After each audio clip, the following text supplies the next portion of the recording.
ሰርቪስ ትሬኒንግ ሴንተር ወይም ደግሞ እፎይታ ስነ ልቦና አገልግሎትና ስልጠና ማዕከል ዛሬ በዚህኛው ቪዲዮ ላጋራችሁ የወደድኩት ኤአይ እንዴት የሰውን ልጅ አስተሳሰብ፣ ባህሪ፣ ጭንቅላት ኢንፍሉዌንስ እያደረገ እንደሆነ 3 ነጥቦችን እነግራችኋለሁ። ታውቁት እንግዲህ ኤአይ በህይወታችን ውስጥ ብዙ ነገሮችን ለመረዳት እንጠቀምበታለን። አት ዘ ሴም ታይም ደግሞ ሳይታወቀን ወደ ልክ ወዳልሆኑ ልምዶች ደግሞ እየሄድን ነው። የመጀመሪያው ልምዳችን ኤአይን ትረስት ማድረግ፣ ኤአዩ የነገረን ነገር ማመን። ስለዚህ ለእያንዳንዱ ሀሳብ ወይም ደግሞ ያስቀ ኤአይ ብለን ኤአይን ኮንፊርም እንዲያደርግልን መፈለግ ነው። ይሄ ምን ያደርጋል? አንደኛ ጥገኛ እንድንሆን ያደርጋል። ሁለተኛ ነገር ደግሞ ለነገሮች ያለንን እውነታው ድረስ ለመሄድ ወይም ለመረዳት ያለንን ጥረት ያዳክመዋል ማለት ነው። ሁለተኛው ነጥብ ደግሞ ትኩረት የማድረግና የማስታወስ አቅማችንን ይቀንሳል።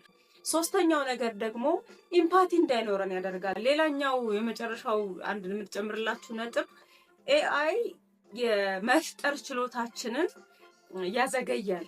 ምክንያቱም አሁን ኤአይን ተጠቅመው ሰዎች የተለያዩ ኪነ ጥበባዊ ስራዎችን ይሰራሉ፣ ሙዚቃ ይሰራሉ፣ ሌሎች ነገሮችንም ይሰራሉ። ኦፍኮርስ እንደ ክሬቲቪቲ ሊወስዱት ይችላሉ።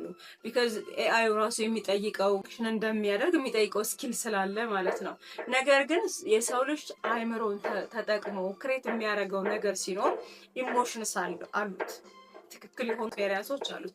ለምሳሌ ሙዚቃ ሲሰራ እንዴት ሰራው፣ ዳይናሚክሱ፣ ግጥሙ፣ ከዛ ደግሞ አሬንጅመንቱ፣ ሚክሲንጉ፣ ከዛ ደግሞ የሰውየው ኔቸር እንዴት አድርጎ ነው የገለጸው ብለን ደግሞ በጣም ብዙ ነገሮችን ጥናት እናደርጋለን ሰውየው ላይ ራሱ አይደለም። እነሱ ስሜቶች ሙዚቃ ማለት ተሰርቶ ስንሰማ ይጋቡብናል። ሪል የሆነ ለምሳሌ የቴዎድሮስ ታደሰ ውባንም ናፈቅሽኝን ስንሰማ ሁላችንም አገራችን ትናፍቀናለች። የትኛው ሀገር ናት የተገለጸችው እዛ ሙዚቃ ውስጥ? ስለዚህ እሱ ስሜት ይጋባብናል። ምክንያቱም ሪል የሆነ ሰው ስለሆነ ኤክስፔሪየንስ አድርጎ የዘፈነው ማለት ነው። ኤአይ ላይ ስትሰሙ ግን በጣም የደረቀ ሙዚቃ ነው የሚሆነው፣ ስሜት የሌለው ግጥምና መሳሪያ ያጀበው ብቻ ይሆናል። ምንድን ነው እያልኳቸው ያለሁት ክሬቲቪቲ ላይ ሪል ኤክስፔሪየንሶች ይካተታሉ። ሰውን የመያዝ አቅም በዛ በተክሬት በተደረገው ነገር ላይ ሰውን ማስተማር ከሆነ የተፈለገው ያስተምረናል። ፊል እንድናረገው ነገሮችን እውቅና እንድንሰጣቸው ከሆነ የተፈለገው እንደዛ እውቅና እንድንሰጣቸው ያደርጋል። ክሬቲቪቲን ይጎዳል። እንደውም ትናንትና አንድ ፕሮግራም ተጋብዤ ነበረ። መድህን ይባላል። በጣም ጎበዝ ዲሲፕሊን የሆነ ሙዚቀኛ ነው። ዩኒቨርሲቲዎች ላይ